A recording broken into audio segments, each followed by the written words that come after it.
दुनिया का सबसे कम एक्सप्लोर किया गया और सबसे कम समझा गया कॉन्टिनेंट।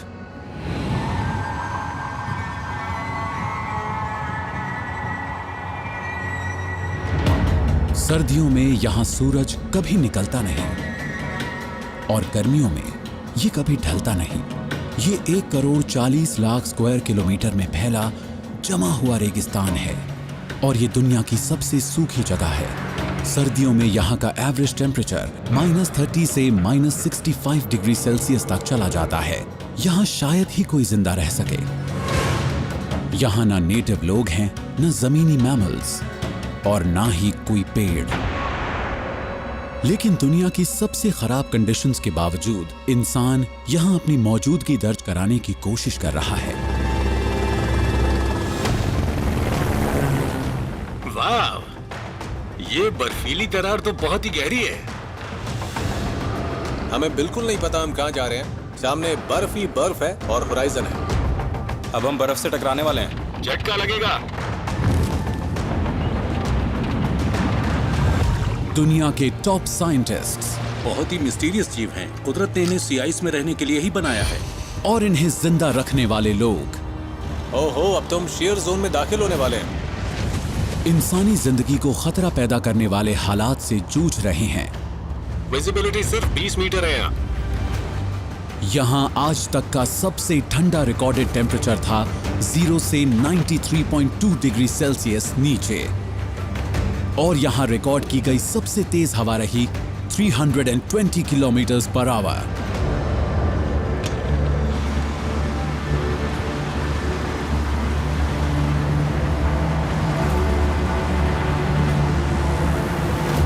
ये सब उस रिसर्च के लिए हो रहा है जो दुनिया को बदल सकती है। यहाँ हम काफी मोटी बर्फ पर हैं। मुझे कुछ दिख ही नहीं रहा। सही कहा। अरे ये क्या हुआ? शायद हम किसी चीज से टकराए हैं। ये अलार्म क्यों बजा है? किसी को इन्वेस्टिगेट करने के लिए भेजो फौरन। कोई जाओ। यहाँ तो काफी खड़ी चढ़ाई है। माय गॉड, बहुत खड़ी है। एंटार्क्टिका इस दुनिया में बची आखिरी ग्रेट मिस्ट्री है।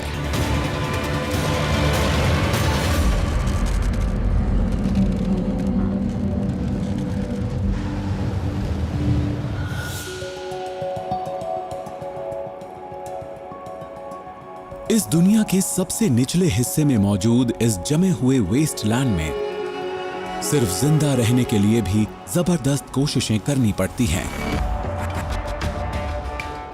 यहां 70 से ज्यादा बेसेस हैं जिन्हें बनाया है 30 देशों ने और ये पूरे कॉन्टिनेंट में फैले हैं।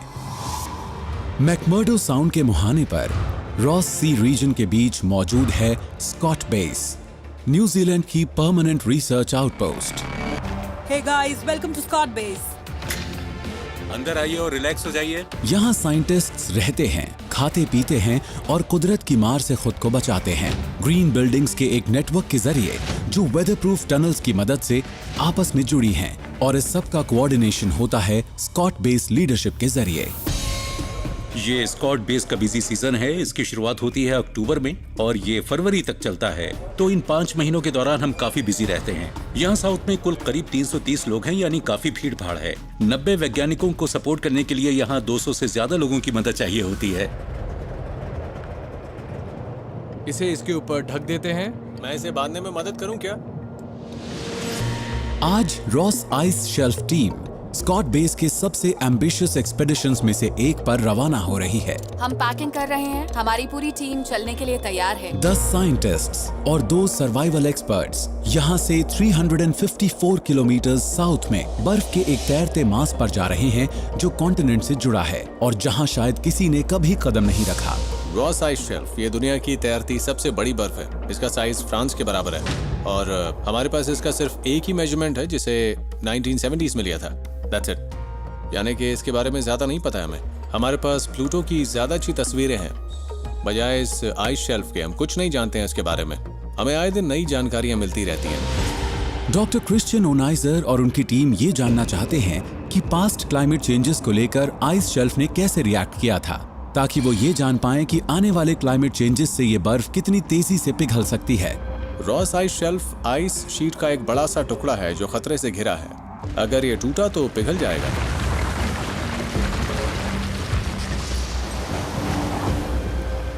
हालांकि ये काफी दूर है, लेकिन इसके पिघलने से सी लेवल में 6 से 7 मीटर का फर्क आ सकता है, जबकि सिर्फ 10 सेंटीमीटर से ही कुछ एरियाज में तो बाढ़ आ सकती है जिनकी ऊंचाई काफी कम है, जैसे साउथ डुनीडन एरिया। वहां मौजूद हर एक बस्ती खत्म हो जाएगी, और अगर ये 6 से 7 मीटर हुआ तो सब कुछ खत्म हो जाएगा। हमारी सभी गाड़ियों में फायर एक्सटिंग्विशर हैं। एक बार फिर देख लेना कि वो है या नहीं। टॉम पर टीम सुरक्षा की जिम्मेदारी है और उन्हें इन लोगों को उबड़ खाबड़ बर्फ पर साउथ की तरफ 320 किलोमीटर से भी दूर ले जाना है और पार करना है एक जानलेवा इलाका जिसका नाम है शियर जोन। शियर जोन में बहुत बड़ी बड़ी दरारें हैं, बहुत ही बड़ी। तुम उससे डर सकते हो, तो जब उस इलाके से गुजरेंगे तो किसी को व्हीकल से उतरना नहीं है, ठीक है? शियर जोन में कुछ दरारें तो 5, 6 या 7 मीटर तक चौड़ी और 30 से 40 मीटर तक गहरी हो सकती है। तो आपको अंदाजा हो जाएगा कि इतनी बड़ी जगह में आपकी कितनी अहमियत है, और यहाँ हर चीज नेचर ही कंट्रोल करती है। 3 लोग पीछे, एक आगे, चलो चलते हैं। मेरा काम ये है कि हर कोई स्कॉट बेस तक सेफली पहुंच जाए, और ये बहुत बड़ी जिम्मेदारी है। चलो चलते हैं।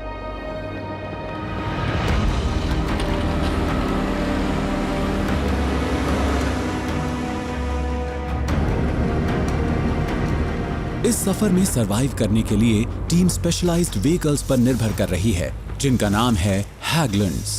ये व्हीकल काफी टफ हैं। ये है ट्रैक व्हीकल। ये काफी कुछ टैंक से मिलते जुलते हैं। हम इनसे जो काम लेना चाहते हैं ये उसके लिए एकदम सही है। इस समय मैं देख पा रहा हूँ बर्फ की सफेद चादर को, और ये बहुत ही डरावनी है। हमने बहुत ही एनर्जी और बहुत सा टाइम इन्वेस्ट किया है। इस मशीन को बनाने में बहुत वक्त लगा है। आज से पहले इस तरह का काम किसी ने नहीं किया है, ऐसा exploration, you know, it's gonna be interesting. यहाँ से हमें शियर जोन में पहुंचने में 4 घंटे लग सकते हैं। हमें बहुत ध्यान से आगे बढ़ना होगा क्योंकि ये दरारों वाला इलाका है। ये ऐसा है जैसे कि दरारों की कोई माइन फील्ड हो।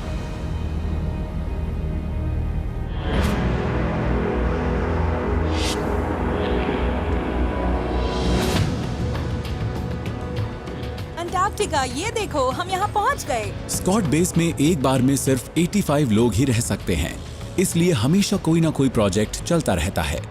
इस सीजन में 90 से भी ज्यादा मिशंस पूरे किए गए हैं, लेकिन उनमें से कोई भी इससे ज्यादा चैलेंजिंग नहीं था। हे ग्राम, डैनी, हमारे पास जरूरत की हर चीज है ना? सारी केबल्स, कॉइल्स और स्कीज। हाँ, सब चीजें हैं। Good. Mount Erebus team Antarctica के सबसे एक्टिव वोल्केनोज को स्टडी कर रही है। वो 132 अलग अलग साइट्स पर ऐसे इंस्ट्रूमेंट्स लगाएगी जो इसके अंदरूनी कामकाज की एक कॉम्पोजिट इमेज बनाएंगे। इन सबसे बदबू आ रही है। आज ये लोग इस पहाड़ की चोटी तक जाने वाले हैं।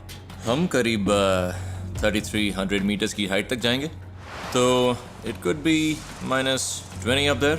और रूल ये है कि हेलीकॉप्टर में हमें ये बिग पफी जैकेट पहननी होगी क्रैश को अवॉइड करने के लिए। एक और दिन मैं कंफर्ट और एक्स्ट्रा वार्मथ के लिए डबल लेयर पहन रहा हूँ। डॉक्टर ग्राहम हिल इस प्रोजेक्ट के लीड साइंटिस्ट हैं। हम कई पॉइंट्स पर इस वोल्केनो के इलेक्ट्रिक फील्ड और मैग्नेटिक फील्ड्स को नाप रहे हैं। फिर हम इन्हें आपस में मिलाकर सब सरफेस का एक सीटी स्कैन करेंगे। तो अगर हम इसके स्ट्रक्चर को अच्छी तरह से समझ पाए तो हम उन सिग्नल्स को भी बेहतर ढंग से समझ पाएंगे जो वोल्केनो के फटने पर जनरेट होते हैं। अब हम चल रहे हैं, और हम जब कुछ जान पाएंगे कि ये वोल्केनो कैसे वर्क करता है तो उसे हम दुनिया के दूसरे वोल्केनो के मामले में अप्लाई कर सकते हैं, क्योंकि वोल्केनो के आसपास काफी लोग रहते हैं। तो अगर ये फटेंगे तो अपने आसपास के इलाके को बर्बाद कर सकते हैं और इंसानों पर इसका गहरा असर पड़ता है। So come on guys, चलो चलें। Time to go to work. another day in paradise. Danny कोई साइंटिस्ट नहीं है, बल्कि वो एक वर्ल्ड क्लास माउंटेनियर हैं और वोल्केनो के इलाके में टीम को सही सलामत रखना इनका काम है। Let's go. मुझे अपना काम पसंद है। मुझे लोगों को ऐसे शानदार एडवेंचर्स पर ले जाना होता है, लेकिन एनवायरनमेंट पर आपका कंट्रोल नहीं होता। अगर आप सेफ रहे तो घर सही सलामत लौट आएंगे। India Delta Echo Max centre, Roger.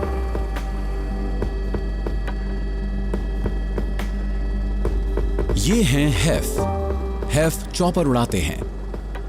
Mount Erebus यहाँ से 32 किलोमीटर से थोड़ा ही आगे है और हेफ को अनप्रेडिक्टेबल विंड्स के बीच से गुजरना है। यहाँ हवा तेज है, 20 नॉट्स में भी। Pretty good. इन्हें लैंड करने के लिए एक सेफ जगह भी ढूंढनी होगी। इस पहाड़ पर जगह जगह मौजूद हैं बड़ी बड़ी दरारें यानी क्रिवासेस। बेसिकली कोई दरार या क्रिवास किसी ग्लेशियर में इस तरह से खुली होती है। इस एरिया में काफी एक्शन है, इस ग्लेशियर में बहुत मूवमेंट होती है। ओह, लुक एट दैट। वाओ, ये दरार तो बहुत ही ज्यादा बड़ी है। कभी कभी जब आप इसमें सीधा देखते हैं तो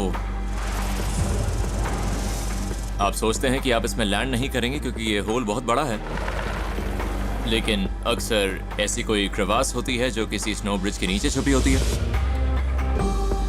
हेलीकॉप्टर से इन्हें ठीक से देख पाना मुमकिन नहीं है।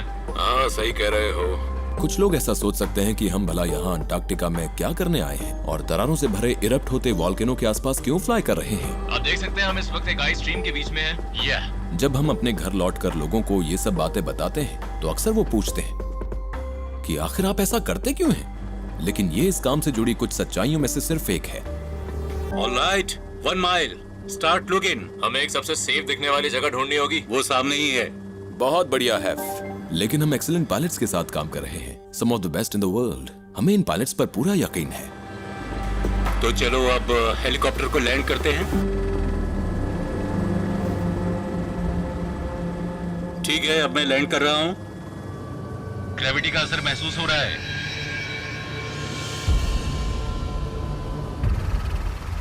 ये लोग लैंड तो कर चुके हैं, लेकिन अभी ये पूरी तरह सेफ नहीं है। इसी साल एक ऑजी बेस का एक एक्सपीरियंस्ड पायलट ऐसी जगह उतर गया जो सेफ लग रही थी। वो वेस्ट आइस शेल्फ के एक डिपो तक फ्यूल ले जा रहे थे। अपने हेलीकॉप्टर से बाहर निकलने के बाद वो एक गहरी दरार में गिर गए। उन्हें करीब 20 मीटर की गहराई से निकाल तो लिया गया, लेकिन चोटों की वजह से वो बच नहीं पाए। क्रिवासेस की जांच पड़ताल करना डैनी का काम है और पायलट रोटर को बराबर चालू रखते हैं ताकि बर्फ धंसने पर तुरंत टेक ऑफ किया जा सके।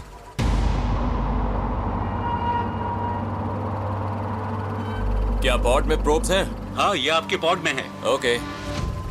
माउंट एरेबस टीम का चॉपर अब भी चालू है ताकि अगर बर्फ धंसे तो ये लिफ्ट ऑफ कर सके। मैं जरा बर्फ को पोक करके आता हूँ। और सख्त बर्फ को टेस्ट करने के लिए छिपी हुई दरारों को ढूंढने का काम डैनी का है।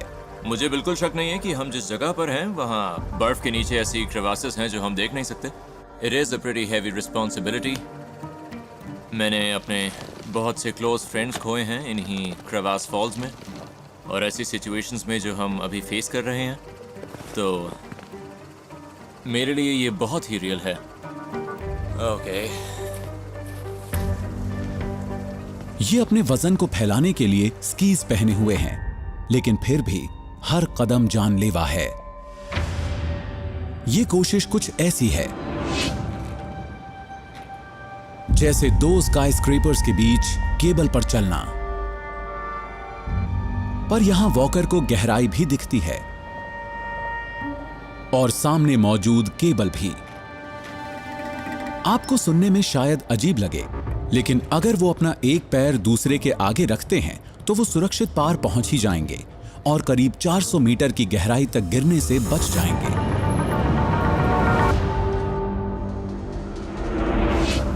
डैनी भी शायद इतनी ही गहराई तक गिर सकते हैं क्योंकि यहां तो कोई केबल ही नहीं है।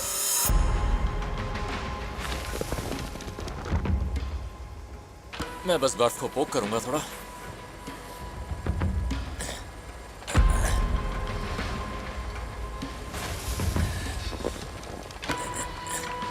मुझे बर्फ को ठोक ठोक कर इस जगह की इंस्पेक्शन करनी होगी। मैं बर्फ की कंसिस्टेंसी और इसकी गहराई को नाप रहा हूं।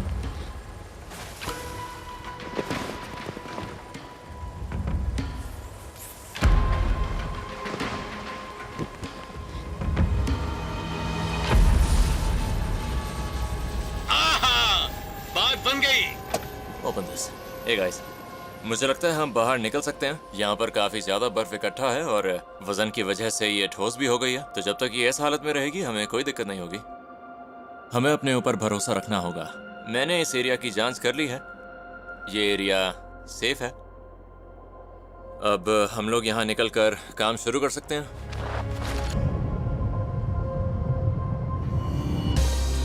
ग्राम और उनकी टीम के पास वक्त कम है। उन्हें 4 अलग अलग दिशाओं में 4 सेंसर बर्फ में दबाने हैं। सैकड़ों मीटर लंबी केबल बिछाकर उसे एक कंप्यूटर से जोड़ना है और चॉपर 2 घंटे में यहाँ इन्हें लेने भी आने वाला है। ठंडी हवा में काम करते हुए मेरी उंगलियां सुन्न हो रही हैं। मुझे लगता है कि मैंने ज्यादा ही पानी पी लिया है। Wow man, looks like you were hydrated. Good job. Antarctica में कोई भी कुछ भी छोड़कर नहीं जाता, यूरिन भी नहीं। दुनिया के सबसे प्रिस्टीन एनवायरनमेंट को बचाए रखने के लिए तमाम ह्यूमन वेस्ट को वापस स्कॉट बेस लाया जाता है।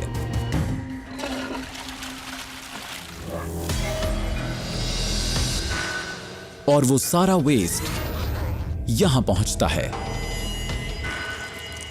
कोई लेडी मुझे ऐसे देख ले तो मुझसे नफरत करेगी। पॉल वाटर ट्रीटमेंट सेंटर के इंचार्ज हैं, जिसे पू प्लांट भी कहा जाता है। इस वक्त बहुत सारा इन्फ्लुएंट मौजूद है, इसलिए इस सिस्टम पर हाथ से काम करना जरा आसान लग रहा है। हमारा इन्फ्लुएंट मेन सीवर पाइप से आता है और ब्रश स्क्रीन से होकर गुजरता है। ब्रश स्क्रीन सॉलिड स्टफ को अलग करती है, वो जाता है एक बैग में। तो स्लज प्रोसेस के बाद हमें मिलता है ये दिखने में मीट जर्की जैसा लग रहा है। ये आपके लोकल स्टोर में तो नहीं बिकेगा। और स्कॉट बेस इस वेस्ट को एक्सपोर्ट करता है। There's one, good to go. जो भी चीज रिसाइकल की जा सकती है उसे न्यूजीलैंड भेज दिया जाता है। ये इस जमे हुए कॉन्टिनेंट पर इंसानी इम्पैक्ट को कम से कम रखने की ग्लोबल कोशिशों का नतीजा है। एक समझौता जिस पर 53 नेशंस ने साइन किए हैं। ऐसा नहीं हो सकता कि यहाँ रहने वाले लोगों का कचरा या बाकी सब चीजें ओशन में फेंक दी जाएं। इसे ट्रीट करना होता है और हम इस बात का ध्यान रखते हैं। इस कॉन्टिनेंट की ही तरह आसपास के ओशन का भी बहुत ध्यान रखा जाता है। हर साल वाइल्ड लाइफ माइग्रेट करके इस ओशन में आती है और दुनिया का शायद कोई भी फीडिंग ग्राउंड उतना इंपॉर्टेंट नहीं होगा जितना अंटार्कटिक पेनिनसुला के किनारे ये वाला। ये है मेनलैंड की नॉर्दर्न मोस्ट टिप। क्या यहाँ जानवरों की कंसंट्रेशन की कोई जगह नजर आई? अगर शांति होती है तो इस जगह पर जानवर सो रहे होंगे। Oh nice. डॉक्टर आरी फ्रीडलैंडर इस फील्ड से जुड़े जाने माने साइंटिस्ट और कंजर्वेशनिस्ट्स में से एक हैं। यहाँ 3 या 4 इलाके हैं जिनमें कुछ ऐसी बात तो है जिसकी वजह से यहाँ हमेशा वेल्स रहती हैं। इनका गोल है हम्पबैक और मिंकी वेल्स को स्टडी करना और ये जानना कि इनका इकोसिस्टम क्लाइमेट चेंज के प्रति कैसे रिस्पॉन्ड करता है। इस वक्त फीडिंग सीजन के बीच वाला दौर चल रहा है, तो साल के इस दौर में ये जानवर क्या कर रहे होंगे, ये जानकारी जुटाना वाकई शानदार होगा। हम वेल्स के पानी के नीचे वाले बिहेवियर और मूवमेंट्स को जानने की कोशिश कर रहे हैं। इनके साइज का अंदाजा लगाना चाहते हैं और ये समझना चाहते हैं कि वेल्स को सरवाइव करने के लिए क्या चाहिए और ये कितनी खुराक खाती हैं। अगर पूरी खुराक मिलेगी नहीं तो ये बच्चों को जन्म नहीं देंगी और बच्चे नहीं होंगे तो इनकी आबादी नहीं बढ़ेगी। हम अभी डिसेप्शन आइलैंड से रवाना हुए हैं। हम आराम से गेलेक स्ट्रेट्स में पहुंच जाएंगे और सुबह होते होते हरेरा चैनल में होंगे। परफेक्ट। अगर वेल्स वहां ना हुई तो आप काम शुरू कर सकते हैं। बिल्कुल। इस जगह पर लोगों ने एनवायरनमेंट में बहुत बड़े बदलाव किए हैं। पिछले 50 साल के दौरान सर्दियों की हवा का तापमान 5 डिग्री सेल्सियस तक बढ़ गया है। पेनिनसुला के इस हिस्से में पिछले 30 साल के दौरान सी आइस के कायम रहने वाले दिन घटे हैं। यहाँ क्रिल बड़ी तादाद में मिलते हैं और ये उन्हें ही अपनी खुराक बनाती हैं। लेकिन यहाँ बढ़ने वाली गर्मी की वजह से अगर क्रिल पर फर्क पड़ा तो ये काफी नुकसान पहुंचाने वाली बात होगी। 4 अरब से भी ज्यादा लोगों का पेट सी फूड से भरता है। हम जिन मछलियों को खाते हैं वो छोटी मछलियों को खाती हैं और ये सिलसिला यूं ही चलता रहता है। और कुछ मछलियों की खुराक तो ये भी होती है क्रिल। सी आइस घटने से इनकी खुराक यानी एल्गी भी खत्म होती है और अगर क्रिल गायब होगी तो वेल का खाना गायब होगा और खुद इंसानों का एक बड़ा हिस्सा भी। हमारे पास ड्रोन्स हैं और सक्शन कप टैग्स हैं। देखते हैं वो ठीक ठाक हैं या नहीं। हमारे पास एक छोटा यूएवी और कैमरे वाला एक क्वाडकॉप्टर भी है।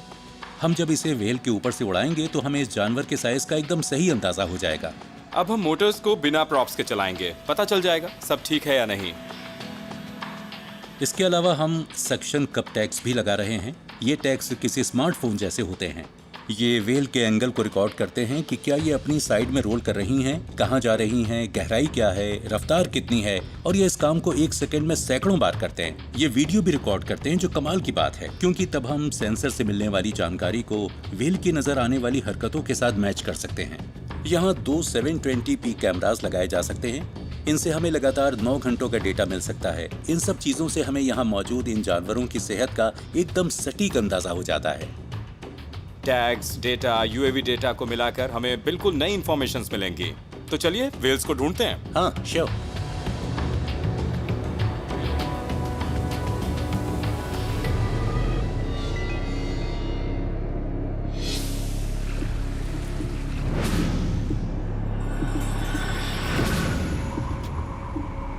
Ross Ice shelf.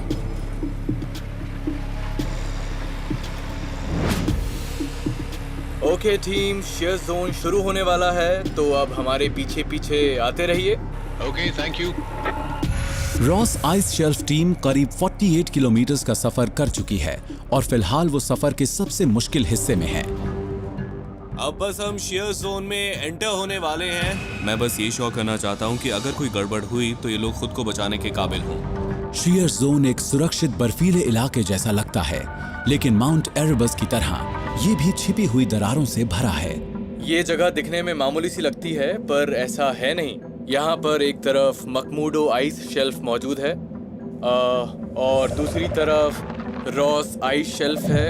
यहीं पर बर्फ के ये 2 बड़े बड़े टुकड़े आपस में मिल रहे हैं, बिल्कुल 2 नदियों के संगम की तरह। और इस जगह को शेयर जोन इसलिए कहा जाता है क्योंकि यहाँ दोनों के बीच एक तरह का शेयरिंग इफेक्ट मौजूद है। Interesting spot. शेयर जोन एक डरावनी जगह है। करीब 6 किलोमीटर की रेंज में बहुत बड़ी बड़ी बर्फीली दरारें हैं और हमें उन्हीं के बीच में से होकर जाना है। हमें पता है कि वहाँ पर खतरा है और हम अपनी स्पीड को कम कर लेंगे ताकि हम 100% श्योर हो जाए कि जहाँ ड्राइव कर रहे हैं वो जगह सेफ है या नहीं। अपने बीच थोड़ा सा फासला बनाकर रखें। कितना फासला? 50 या 100 मीटर? 50 मीटर ठीक है।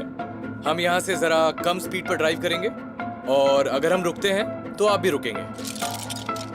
हम बस खुद को क्रेवास रेस्क्यू के लिए रेडी कर रहे हैं। ध्यान से आगे बढ़ेंगे, fingers crossed.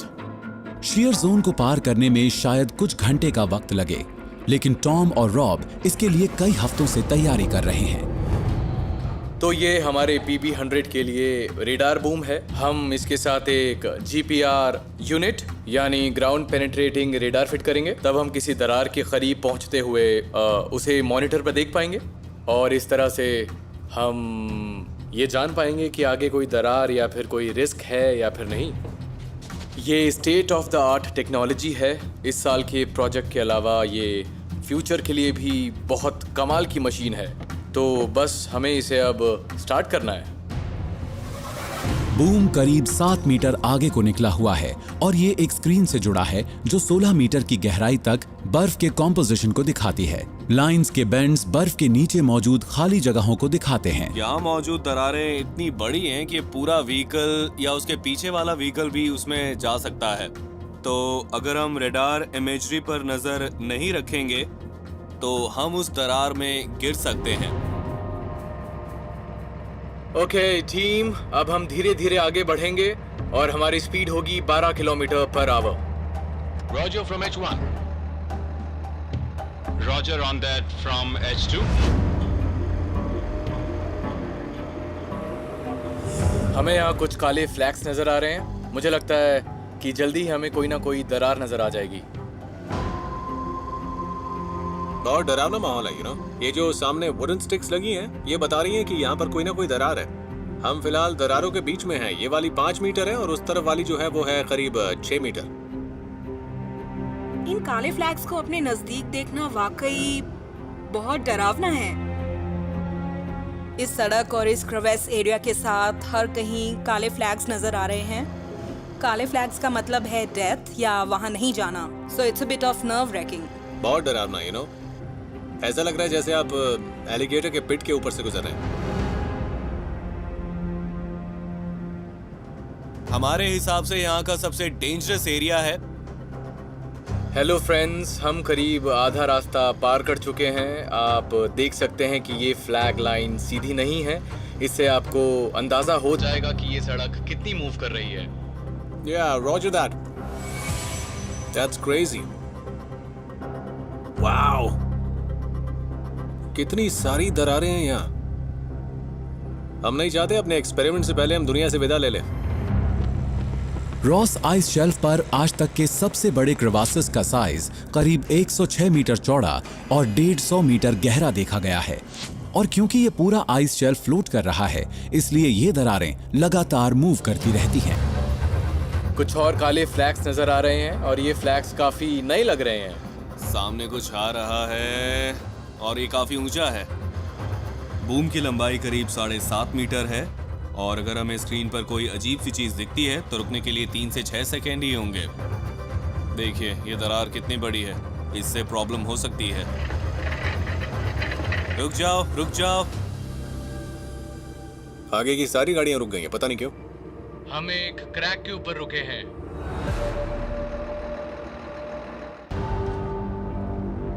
Ross Ice Shelf team अब शियर जोन में है। यहाँ बर्फ में जानलेवा दरारें मौजूद हैं और लीड व्हीकल ऐसी ही एक दरार के ऊपर है।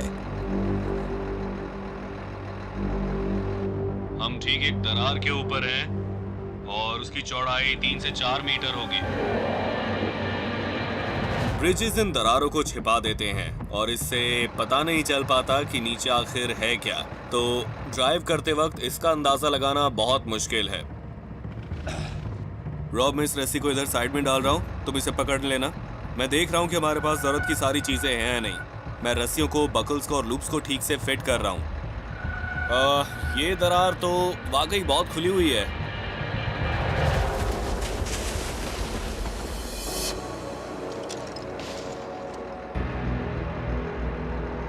मैं जिस स्नो ब्रिज की बात कर रहा था ये वही है। गहराई नजर नहीं आ रही, लेकिन अगर अंदाजा लगाएं तो 30 मीटर तो होगी ही। तो मैं जरा इसे साइड से और चेक कर लेता हूं और देखते हैं कि कहां से सेफली निकल सकते हैं। यप, वो यहां से बर्फ खोखली है।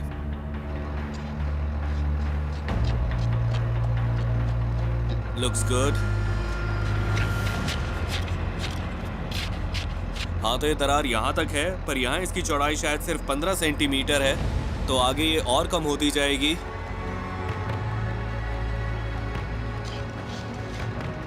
हाँ, मुझे ये एरिया यहाँ से लेकर यहाँ तक ठीक लग रहा है। हम उन्हें यहाँ से निकाल सकते हैं। तो चलो हम इन गाड़ियों को पार कराते हैं और इनसे कहते हैं कि वहाँ वो अगली पोस्ट से पहले पार्क कर दें। हाँ, और इनके रुकने के बाद हम चलेंगे। ऑलराइट गाइस, हमें बहुत धीरे धीरे आगे बढ़ना होगा। टॉम ने फ्लैग्स के जरिए जो 2 लाइंस बनाई हैं वो आपको दिख रही होंगी और आप लोगों को उन्हीं के बीच में से गुजरना है। Roger, thank you.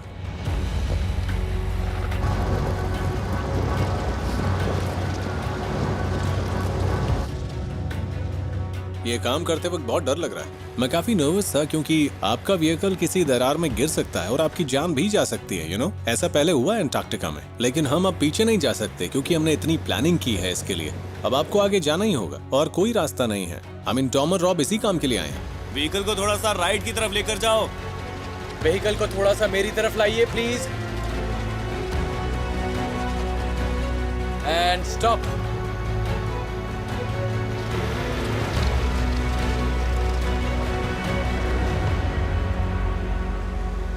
Clear.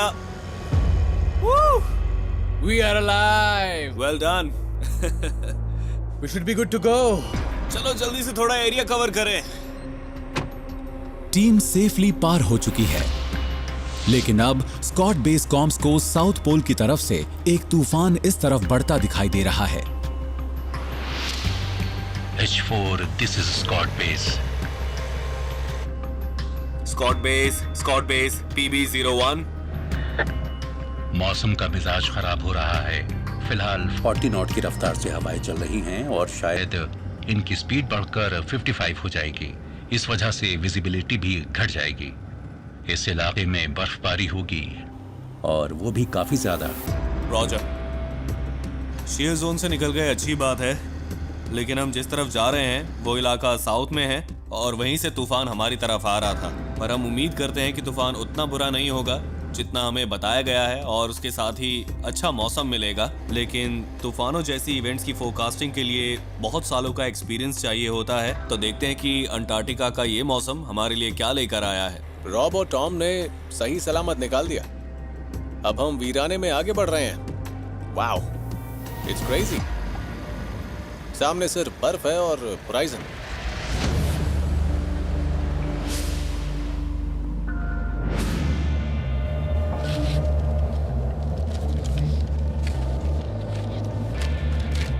Ready man, इस छोटे बादल के 3 डिग्रीज लेफ्ट में जाना है। ठीक है, समझ गया। मेरे ख्याल से हम लोगों को कम से कम रुकना होगा, वरना गड़बड़ हो जाएगी। खोदना शुरू करो। माउंट एरेबस टीम इंस्ट्रूमेंट्स को नॉर्थ साउथ और ईस्ट वेस्ट एक्सिस पर बर्फ में दबा रही है ताकि कुदरती तौर पर पैदा होने वाले इलेक्ट्रिक और मैग्नेटिक फील्ड्स को नाप सके जो लगातार पृथ्वी के सरफेस से होकर गुजरते हैं। मैं सीधी लाइन में जा रहा हूं या नहीं, सवाल हमेशा यही रहता है। करंट्स अलग अलग स्पीड पर पृथ्वी की अलग अलग लेयर्स से गुजरते हैं और एक सेंट्रल कंप्यूटर इन डिफरेंसेस को रिकॉर्ड करता है। इनका मकसद है 132 अलग अलग साइट से डेटा इकट्ठा करके उससे वॉल्केनो की अंदरूनी बनावट और मैग्मा फ्लो की एक तस्वीर बनाना। ये छोटा सा बॉक्स इस ऑपरेशन का दिमाग है। मैं इसे एक बहुत ही फैंसी डेटा कलेक्टर कह सकता हूँ। इन्हें ये सारा काम चॉपर के आने से पहले करना है। एक इक्विपमेंट को जमीन में लगाने में करीब 1.5 घंटा लग जाता है, लेकिन अगर कोई ऐसी जगह हो जहां स्नो ना हो बल्कि ग्लेशियल आइस हो तो वहां पर 6 से 7 घंटे भी लग सकते हैं। तो आपको ये समझना होगा कि दुनिया के बाकी हिस्सों में इस काम में जितना वक्त लगता है यहाँ उससे ज्यादा लगेगा। पिछले 36 घंटों में मैं सिर्फ 1 घंटा ही सोया हूँ, लेकिन ये होल अच्छा है।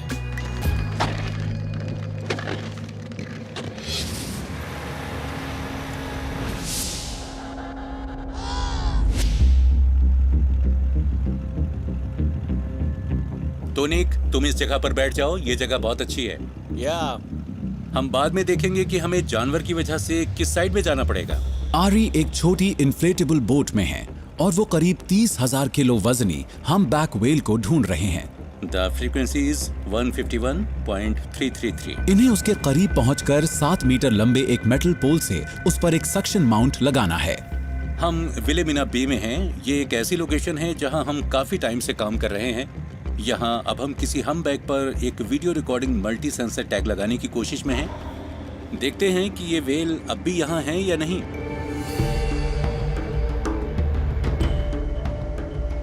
वेल्स यहाँ क्रिल की वजह से आती हैं। पेट भरने के बाद वो सरफेस पर आकर झपकी लेती हैं। वो किसी लॉग जैसी लगती हैं।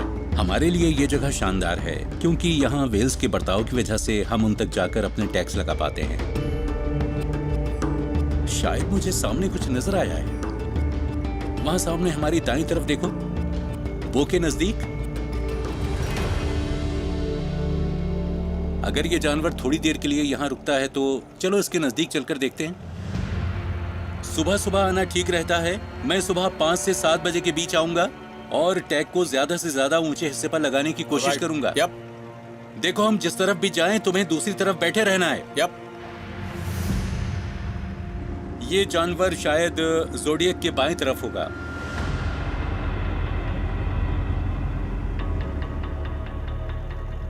हम धीरे धीरे इस जीव के पास जाएंगे, बहुत ही आहिस्ता आहिस्ता। ये जरूरी है कि हमारे करीब पहुंचने से इनकी नींद नहीं खुलनी चाहिए, वरना गड़बड़ हो जाएगी। तो अगर हम इसके सोते सोते इसके करीब पहुंच गए तो बात बन जाएगी। हमें रॉड को पूरा आगे तक बढ़ाना पड़ेगा।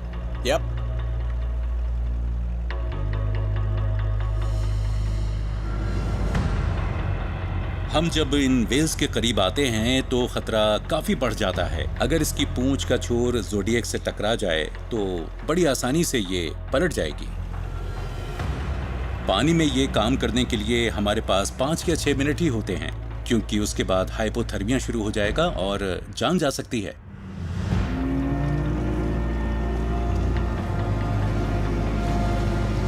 ये आवाज वो सुन सकती है। अब ये डाइव लगा देगी। अगर व्हेल को हमारी एक्टिविटीज का अंदाजा हो जाता है तो वो आमतौर पर इधर उधर भाग सकती हैं। There he goes। कभी कभी हम व्हेल को गंवा देते हैं और उसे ढूंढने का हमारे पास कोई जरिया नहीं। बेशक इसके जाने से पानी में छटपटाहट होती है, लेकिन बस एक बार। क्या मुसीबत है? विल्हेमिना बे। मुझे एक व्हेल दिखी थी, लेकिन अब सोती हुई और कोई व्हेल नहीं दिख रही। पता नहीं वो डाइव लगाकर कहां चली गई है। आरी और उनकी टीम एक सक्शन टैग लगाने के करीब पहुंच गए थे, लेकिन वो व्हेल वापस डाइव कर गई। यहां कोई लॉगिंग व्हेल है क्या? पता नहीं। नहीं, ये जानवर बड़ी तेजी से लंबी लंबी दूरियां तय कर लेते हैं। इनके साथ काम करना मुश्किल ही नहीं, नामुमकिन है। तो क्या अब ड्रोन को आसमान में उड़ाना चाहिए? हाँ, ये जगह ठीक है। या आरी के यूएवी स्पेशलिस्ट लार्स एक ड्रोन चला रहे हैं जो इनकी मदद करेगा एक व्हेल को ढूंढने और उसके मिलने पर इन्हें उसके बारे में ज्यादा इंफॉर्मेशन देने में। इस फुटेज का इस्तेमाल हम इन व्हेल्स के बॉडी साइज को देखने के लिए कर सकते हैं। नॉर्मली हम ड्रोन को हॉट क्लाइमेट में उड़ाते हैं, लेकिन अंटार्कटिका जैसे ठंडे हालात में हम पहली बार इसे उड़ाएंगे।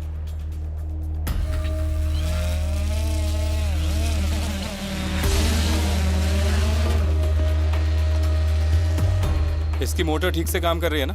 हाँ, लग तो रही है। बढ़िया। इतनी डिस्टेंस तक फीड कैसी आ रही है?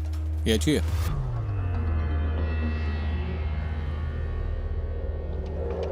What's that? हाँ, वो रही। ओह नाइस, बहुत बढ़िया। ओह, इसके साथ तो कोई और भी है, इसीलिए इतने जोश में है। हम अपनी बोट को फ्रेम के अंदर व्हेल के नजदीक ले जाएंगे। इससे हम बोट के मुकाबले व्हेल का साइज जान पाएंगे और उससे हमें ये पता चल जाएगा कि आखिर ये व्हेल है कितनी बड़ी। बहुत बढ़िया। स्वीट। तो निक, अगर ये लॉगिंग नहीं कर रही होगी तो भी फर्क नहीं पड़ेगा। ओके। और हम बहुत धीमी रफ्तार से आगे बढ़ेंगे ताकि ये फिर ना भाग जाए। श्योर। किसी व्हेल की तरफ बढ़ते हुए इंसान की सेफ्टी सबसे बड़ी बात होती है। ऐसे जीवों की तरफ बढ़ते वक्त आप उन्हें हैरान करना बिल्कुल नहीं चाहेंगे। टैग को कहीं भी लगा दो, चलेगा। आप नाव मोड़ेंगे? हाँ, मैं मोड़ूंगा, चिंता मत करो। ये हमारी पोर्ट साइड में होगी। ओके, तो हम कोशिश करते हैं। कोई और टिलर को थामना चाहेगा? मैं टैग लगाता हूँ। ओके, लो पकड़ो इसे। Thank you sir. Go ahead.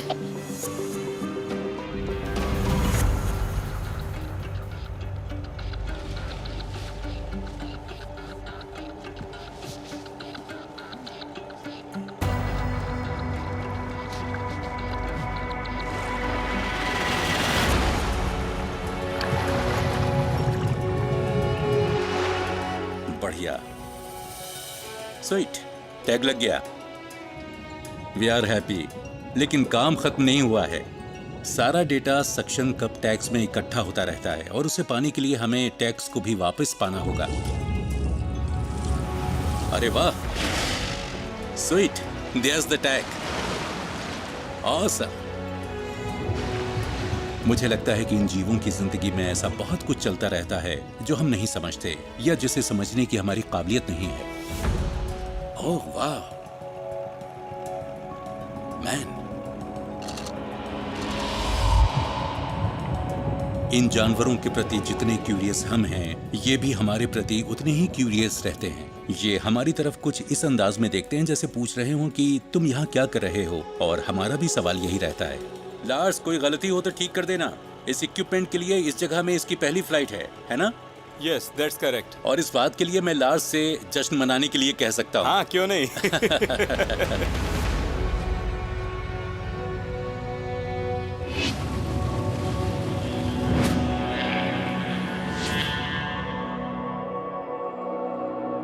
यहाँ पर हर एक मिनट की इंपॉर्टेंस है और ये काम खत्म करने के लिए हमें एफिशिएंट होना पड़ेगा। माउंट एरेबस टीम ने 4 में से 3 सेंसर्स लगा दिए हैं और इनकी वायरिंग को मेन कंप्यूटर से जोड़ भी दिया है। हवा की डायरेक्शन बदल गई है और इस बादल का यहाँ पर दिखाई देना अच्छा नहीं है, क्योंकि ये दूसरी तरफ मौजूद ओशन से इस तरफ आ रहा है। लेकिन रॉस आइस शेल्फ टीम की तरफ बढ़ते तूफान ने इस ऊंचाई पर हवाओं को तेज कर दिया है। हे डैनी, तुमने मौसम में बदलाव को नोटिस किया क्या? इस बादल की वजह से हमें कैंप लगाना पड़ सकता है। अगर मौसम बिगड़ा और हेलीकॉप्टर यहाँ नहीं आ पाया और हम आज रात घर नहीं लौट पाए तो हमें सर्वाइवल बैग्स का इस्तेमाल करना पड़ेगा, जिसमें टेंट्स और स्लीपिंग बैग्स हैं। लेकिन हम नहीं चाहते कि ऐसा हो। Scott base from Graham, go ahead. अगर कहीं शॉन नजर आए तो उनसे कहना कि वो जल्द से जल्द हम तक पहुंचे। रॉजर।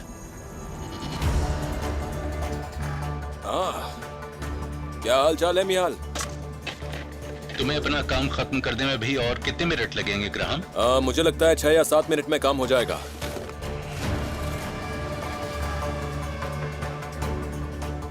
There we go, अब ये काम कर रहा है। हेलीकॉप्टर पास आ रहा है।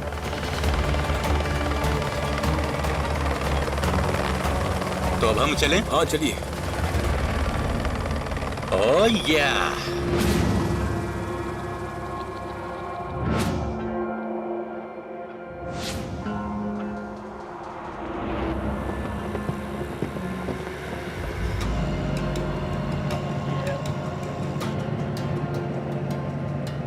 हम राइट साइड में कुछ 100 मीटर तक जाएंगे और कैंप लगाएंगे। अब मैं गाड़ी रोक रहा हूँ। गाइस, आप भी धीरे धीरे मेरे पीछे ही रुक जाइए। Roger. Ross Ice Shelf team अब स्कॉट बेस के साउथ में 64 किलोमीटर दूर है। दिन भर ड्राइविंग करने के बाद अब इन्हें रुककर आराम करना पड़ेगा। और क्योंकि ये साउथ में सबसे दूरी पर मौजूद टीम है तो खतरनाक तूफान इनसे बस कुछ ही घंटों की दूरी पर है। ऑलराइट, तो आज की रात हम यहीं गुजारने वाले हैं।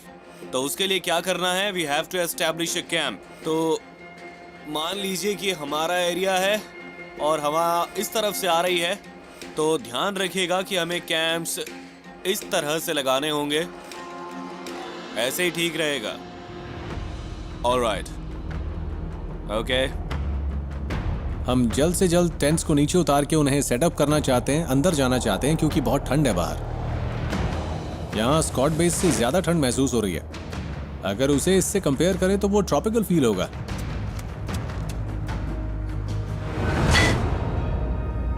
तूफान आने पर इन्हें सिर्फ इन स्कॉट पोलर टेंट से ही प्रोटेक्शन मिलेगा। Home sweet home. इन्हें इनका नाम एंटार्क्टिका के फर्स्ट एवर एक्सप्लोरर्स में से एक के नाम पर मिला है, रॉबर्ट फैल्कन स्कॉट। उनके वक्त से आज तक इनका डिजाइन ज्यादा नहीं बदला है और वो यहां रॉस आइस शेल्फ पर ऐसे ही किसी टेंट में रुके थे।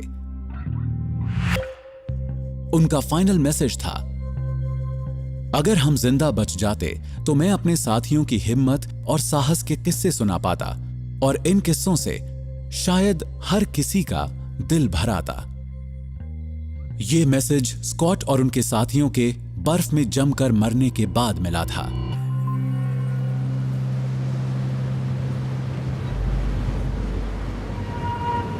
अचानक ठंड बढ़ गई है यहाँ।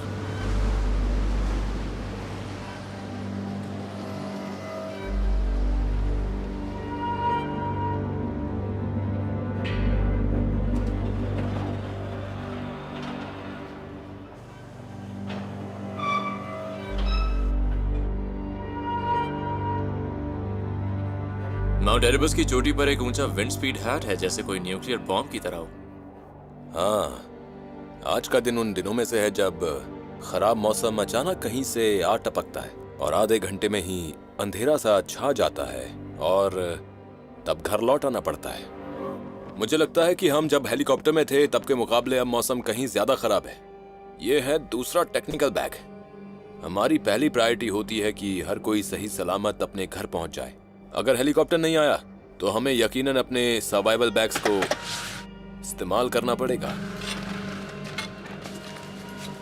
कल हम फिर कोशिश करेंगे। उम्मीद है कल थोड़ी धूप निकलेगी।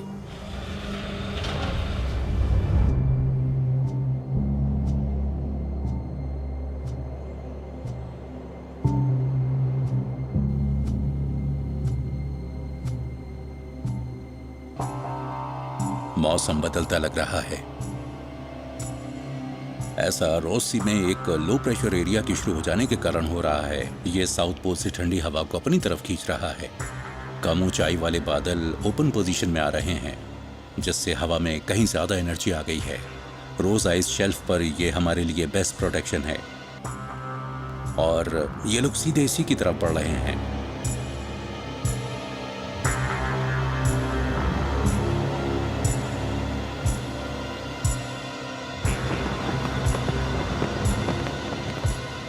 यहाँ आपको पेशेंस से काम लेना होता है। मौसम की कोई गारंटी नहीं होती। आपके हाथ में कोई फैसला नहीं है, क्योंकि ये एंटार्क्टिका है।